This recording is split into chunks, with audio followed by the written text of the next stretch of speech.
தொடர் வண்டியை தொடரும் விபத்துக்கள். போக்குவரத்து மக்களின் அன்றாட வாழ்க்கையோடு ஒன்றியதாகும். நாட்டின் பொருளாதார வளர்ச்சிக்கும் முக்கியமானதாக இருக்கிறது. எனவேதான் இந்த துறை வேகமான வளர்ச்சியை கண்டு உள்ளது. தற்போது போக்குவரத்து துறை பல்வேறு புரட்சிகர மாற்றங்களையும் கண்டு இருக்கிறது. பஸ், கார் உள்ளிட்ட வாகன பயணம், விமான சேவைகள் என்று இருந்தாலும் சாமானிய மக்களின் தேர்வாக இருப்பது ரயில்தான். காரணம், ரயில் பயணம் சுகமானது என்பதோடு பாதுகாப்பானது என்பதுதான்.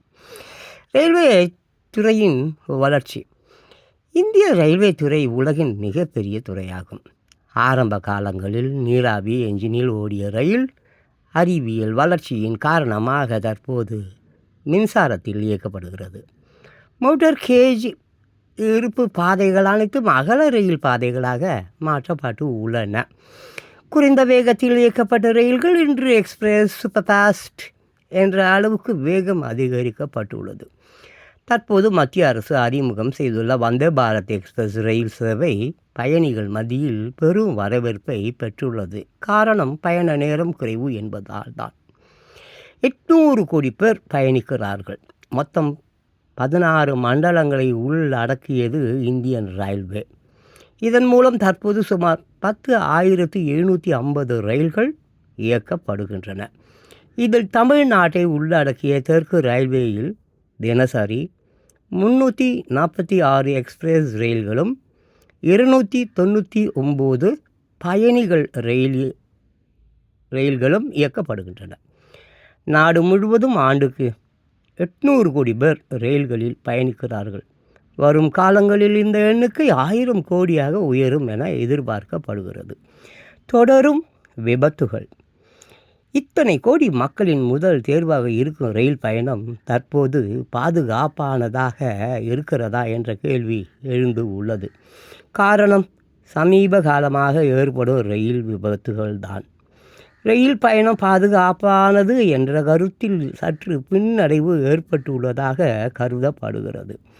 அதற்கு சமீபத்திய சில நிகழ்வுகள் தான் சான்று. கடந்த ஆண்டு ஜூன் மாதத்தில் ஒடிசா மாநிலம் பாலசோர் மாவட்டத்தில் 3 ரயில்கள் மோதி விபத்துக்கு உள்ளானதை யாரும் மறந்து இருக்க மாட்டோம். அந்த துயர சம்பவத்தில் பல கனவுகளுடன் பயணித்த 293 பேரின் உயிர்கள் பலி ஆனது. அதன் பின் அக்டோபர் மாதம் 29ஆம் தேதி ஆந்திராவில் 2 பயணிகள் ரயில் மோதிய விபத்தில் 10 பேர் உயிரிழந்தனர்.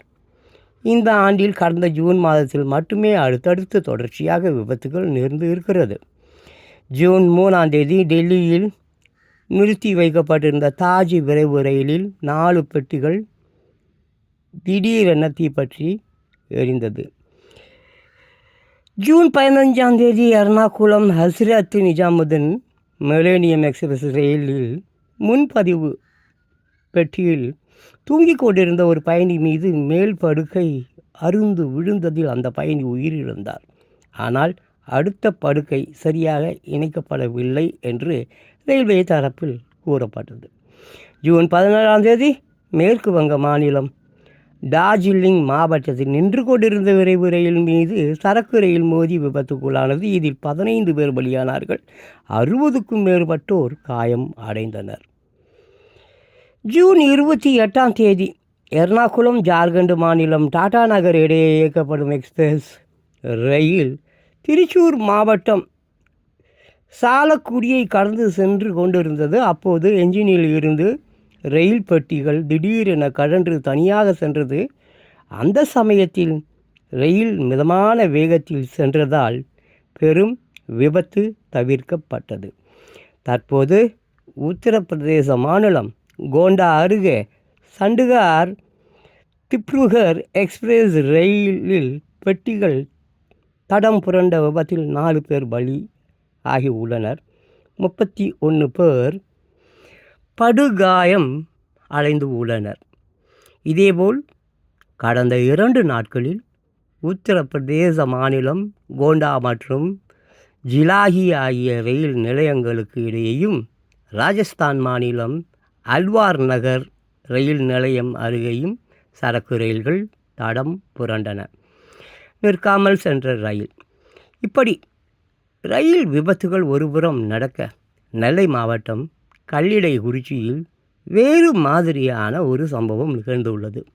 திருநெல்வேலியில் இருந்து ஞாயிற்றுக்கிழமை தோறும் மேட்டுப்பாளையத்துக்கு எக்ஸ்பிரஸ் ரயில் இயக்கப்படுகிறது. கடந்த 7ஆம் தேதி திருநெல்வேலியில் இருந்து புறப்பட்ட அந்த ரயில் கல்லிடைக்குறிச்சி நிறுத்தத்தில் நிற்காமல் சென்றது. ரயிலுக்காக காத்திருந்த சுமார் 50 பயணிகள் ஏமாற்றமடைந்தனர். பாதுகாப்புக்காக ரூபாய் 20,000 கோடி. இவ்வாறான எல்லா வகையான விபத்துகளுக்கும் ஏதோ ஒரு வகையில் மனித தவறுகள் தான் காரணமாக இருக்க முடியும். கடந்த 2017ஆம் ஆண்டு முதல் 2021ஆம் ஆண்டு வரைக்கும் 1127 ரயில் தடம் புரண்ட சம்பவங்கள் நிகழ்ந்து உள்ளன. ரயில்வே துறையில் பாதுகாப்புக்கு என்று ஒவ்வொரு ஆண்டும் ரூபாய் 20,000 கோடி செலவிடப்படும் என்று மத்திய அரசு அறிவித்து இருந்தது. இதில் ஒன்றுதான் விபத்து இல்லா ரயில் பயணம் என்ற திட்டத்தின் ஒரு பகுதியாக ஆத்ம நிர்பார் பாரத் திட்டத்தின் கீழ் உருவாக்கப்பட்ட குவாஷ் எனப்படும் பாதுகாப்பு முறை.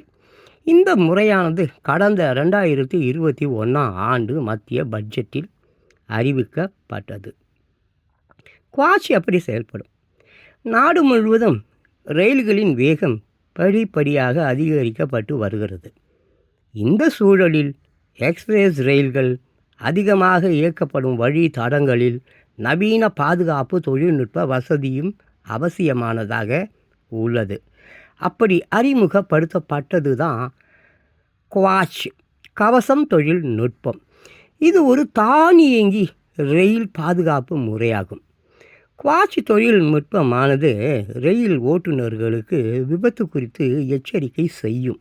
குறிப்பாக ஒரே மார்க்கத்தில் 2 ரயில்கள் வந்தால் எச்சரிக்கும். அடர்த்தியான பனி மூட்டம் இருக்கும்போது எதிரே ரயில் வந்தாலும் எச்சரிக்கை செய்யும். அப்போது ஓட்டுநர் வேகத்தை குறைக்க தவறினால் இந்த கருவி தானாகவே ஆட்டோமேட்டிக் பிரேக் அப்ளை ரயிலின் வேகத்தை மட்டுப்படுத்தி விபத்துக்கான சாத்தியத்தை குறைக்கும். 139 ரயில் இன்ஜின்களில் குவாஷ் கருவி. குவாஷ் தொழில்நுட்ப சோதனை 2016ஆம் ஆண்டு பிப்ரவரி மாதம் முதல் முறையாக பயணிகள் ரயிலில் பொருத்தப்பட்டு பரிசோதிக்கப்பட்டது.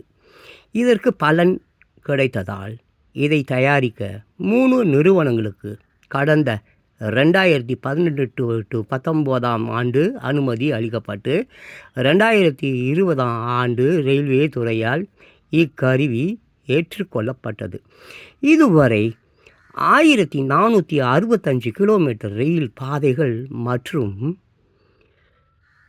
தென் மத்திய ரயில்வே பிரிவில் உள்ள 139 ரயில் இன்ஜின்களில் குவாஷ் கருவி பொருத்தப்பட்டுள்ளதாக ரயில்வே துறை வெளியிட்ட அறிவிப்பில் தெரிவித்து இருந்தது.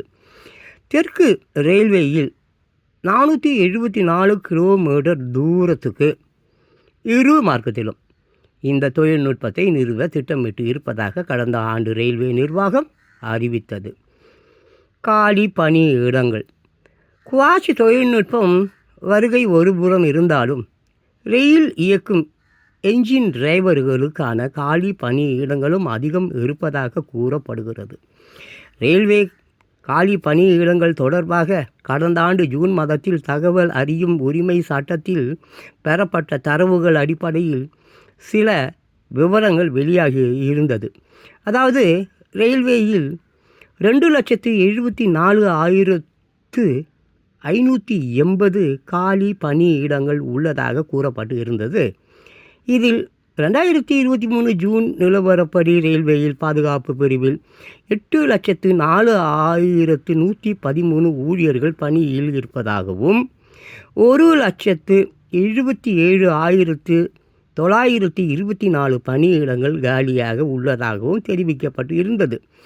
குறிப்பாக loco pilot, engine driver, assistant pilot, உதவி டிரைவர்கள் பணியிடங்கள் 22% நிரப்பப்படாமல் உள்ளது. இதனால் அவர்கள் மிகவும் கடினமான சூழலில் மனசோர்வுக்கு இடையேதான் பணிபுரிந்து வருகிறார்கள் என்கிற குற்றச்சாட்டும் முன்வைக்கப்படுகிறது. இதுவும் விபத்துக்கு வழியை ஏற்படுத்தும் என்ற குற்றச்சாட்டிலும் ஓரளவு உண்மை இருக்கிறது. ரயில் இன்ஜின் டிரைவர்கள் நாள் ஒன்றுக்கு 16 மணி நேரம் அந்த கொதிக்கும் கேபினிலேயே பணியாற்றும் கட்டாயத்தில் உள்ளனர். அவர்கள் உடல் ரீதியாகவும் மன ரீதியாகவும் பாதிக்கப்பட்டுள்ளதாக அந்த தொழிலாளர்கள் தெரிவிக்கிறார்கள். பட்ஜெட்டில் தீர்வு. எது எப்படி இருந்தாலும் பயணிகள் பாதுகாப்பு என்பது முக்கியம். அதில் மத்திய அரசு எந்த விதத்திலும் சமரசம் செய்யாது. ரயில்வே துறையில் மறுசீரமைப்புக்காக பல்வேறு முயற்சிகளை மத்திய அரசு மேற்கொண்டு வருகிறது. தற்போது சுமார் 4.0 தயாராகி இருக்கிறது. ரயில்வேயில் அடிப்படை கட்டமைப்பு பயணிகளின் பாதுகாப்பையும் உறுதிப்படுத்தப்பட வேண்டியது அவசியமானதாக இருக்கிறது. அதற்கு வருகிற 23ஆம் தேதி தாக்கலாக இருக்கும் பட்ஜெட்டில் தீர்வு கிடைக்கும் என்ற நம்பிக்கை இருக்கிறது. ரயில் சேவை இல்லாமல் இருந்த மாநிலம். சிக்கிம் மாநிலத்தில் இதுவரை ரயில் சேவை இல்லாமல் இருந்தது. அவர்கள் சாலை வான் போக்குவரத்தை தான் நம்பியிருந்தனர்.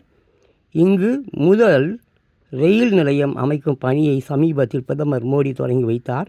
மேற்கு வங்கத்தில் சிலிகுரிக்கு அருகில் உள்ள செவோக் முதல் சிக்கிமின் ரேங்போ வரை 45 கிலோமீட்டர் தூரம் ரயில் பாதை ஒருங்கிணைக்கப்பட உள்ளது. இதன் மூலம் இதுவரையில் ரயில்வே நிலைய அமைப்புடன் இணையாமல் இருந்த சிக்கிம் விரைவில் இணைக்கப்படுகிறது.